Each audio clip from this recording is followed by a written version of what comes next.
guys, it's Quinn from All J Products. We've got this 2013 JK we just finished, and we thought instead of photos we would kind of show you guys what goes into these builds. Okay, so basically on this particular build we decided to keep the front 44, but what we did is we went ahead and we upgraded the entire 44. So first thing you can see is the Dynatrac heavy duty brakes. You got a big rotor and a new caliper bracket that moves it out.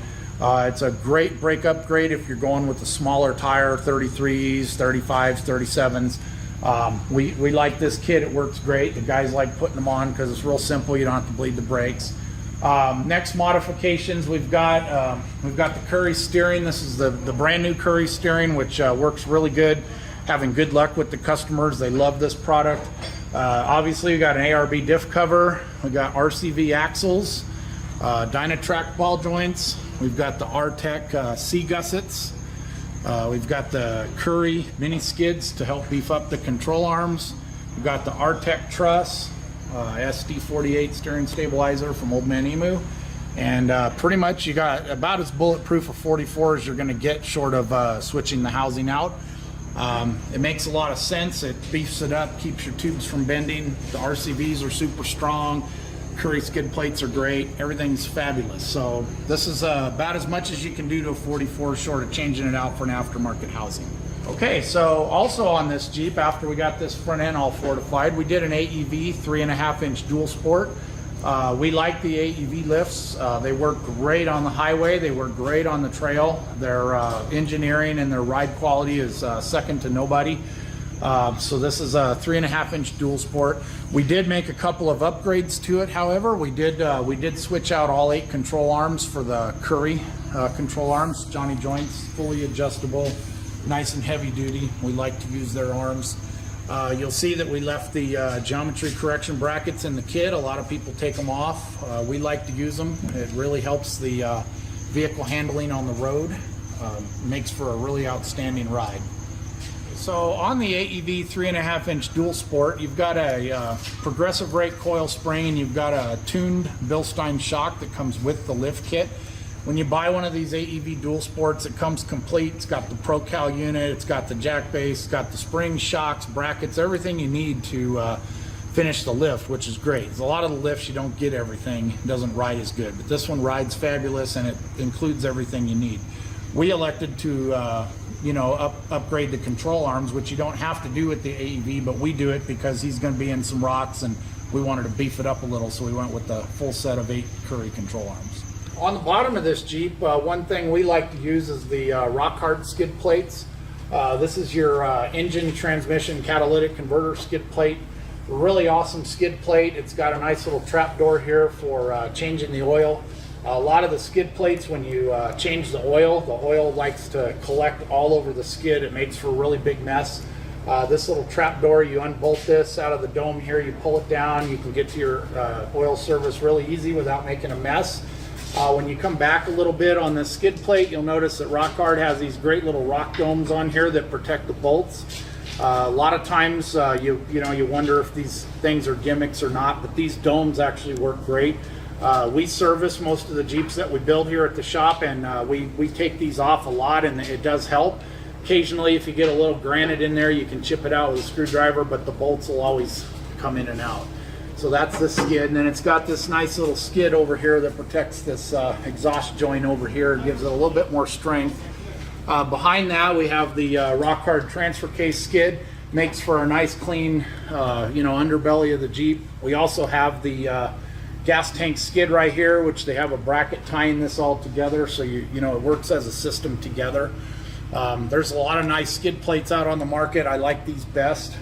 This is a good compromise between weight and strength. These skids, these will provide many years of great service for this vehicle. Rockhard, I can't say enough good things about these plates. They do a really good job. The next thing we've got under here on the bottom is we've got these awesome JE reel drive shafts, front and rear. We like to replace the drive shafts on the JKs that are going to be out getting heavy duty use. The stock ones work great, but they do wear out and the CVs blow in them. So what we like to use is the 1350 JE reel drive shafts. Basically, you get a new yoke, new transfer case yoke. It's an actual 1350. It's serviceable. Same thing with the front. A lot of guys will go with the 1310 little tiny drive shafts. They're just not strong.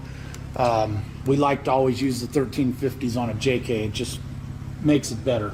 This particular JK, a lot of them will keep the stock 44 in the rear. We'll upgrade the shafts. This particular Jeep had a bent rear housing when we got it, so the customer elected to go something more heavy duty. So right here we have a Curry Rock Jock 60 with an ARB, 35 spline axles, 488 gear ratio. You just don't get a whole lot better than a Curry 60 in your Jeep.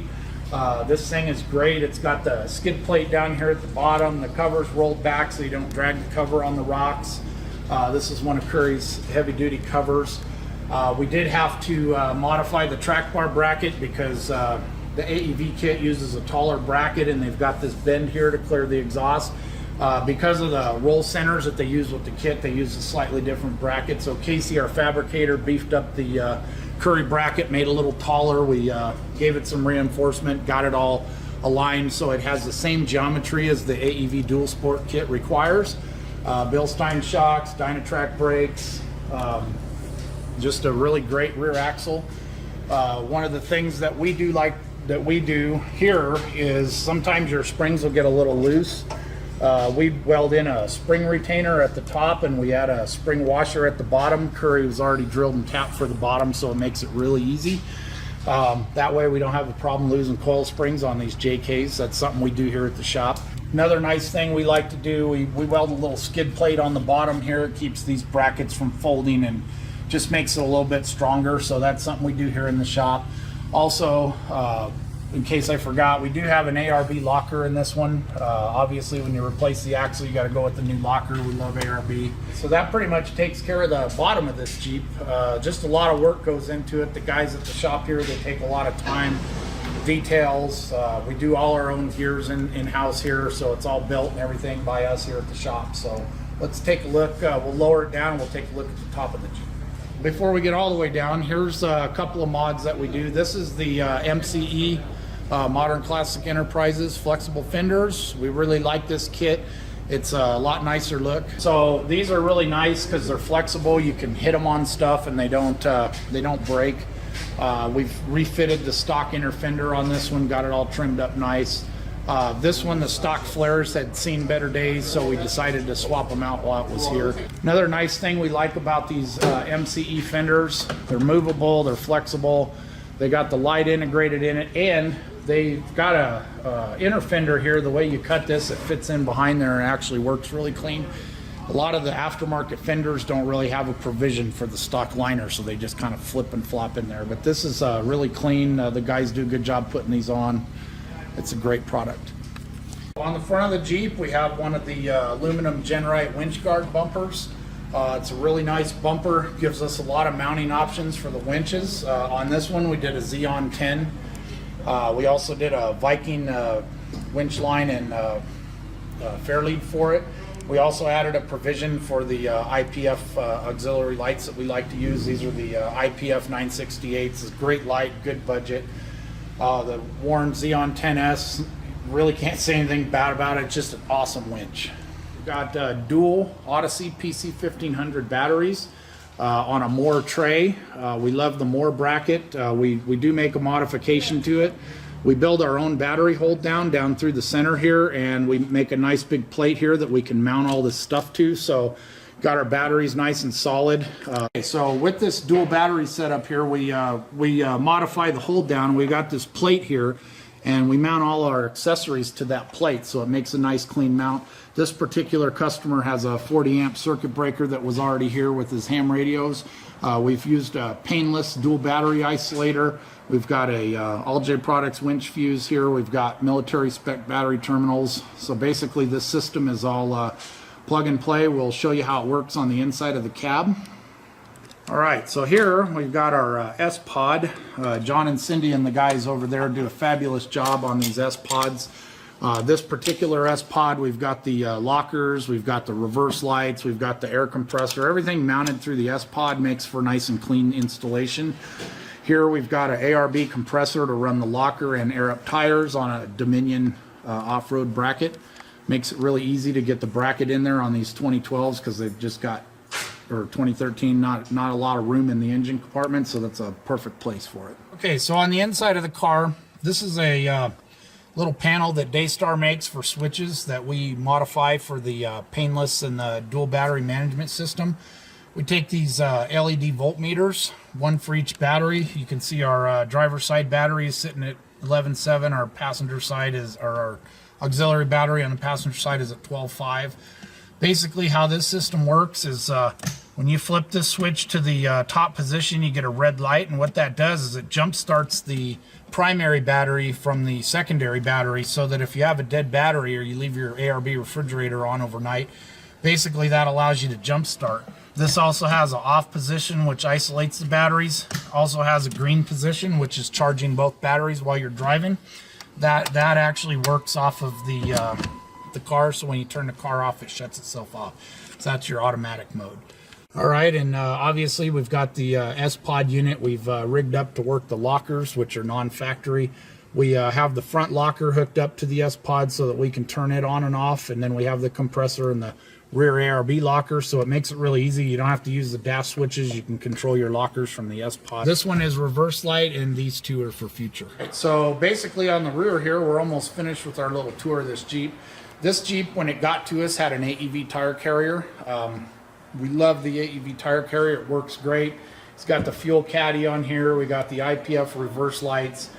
This has the high lift jack bracket, which is not on. The high lift's not here at the moment. But basically what we do is we modify this tire rack to use with a lot of different bumpers. One of the bumpers we like to use is this Hansen rear JK bumper. We modified this Hansen rear bumper to go with this AEV tire carrier. I really like their tire carrier. I really like this bumper. So basically Casey in our fabrication shop, he just modifies these two to go together. So essentially you have a really nice rock crawling rear bumper that flows good with the fenders, and you have the ease of the AEV tire carrier, which is just a nice open and close motion. Makes it super easy to get into the back of the Jeep, makes it a really nice package, and you can drag these bumpers all through the rocks and on the trails, and it'll give you years of service. This particular one had a reverse camera, so we modified the bumper slightly. We installed a reverse camera in it too, which is kind of set up so it won't get hit by the rocks, but it gives the owner a nice rear view. So that's a nice touch that goes on some of these Jeeps.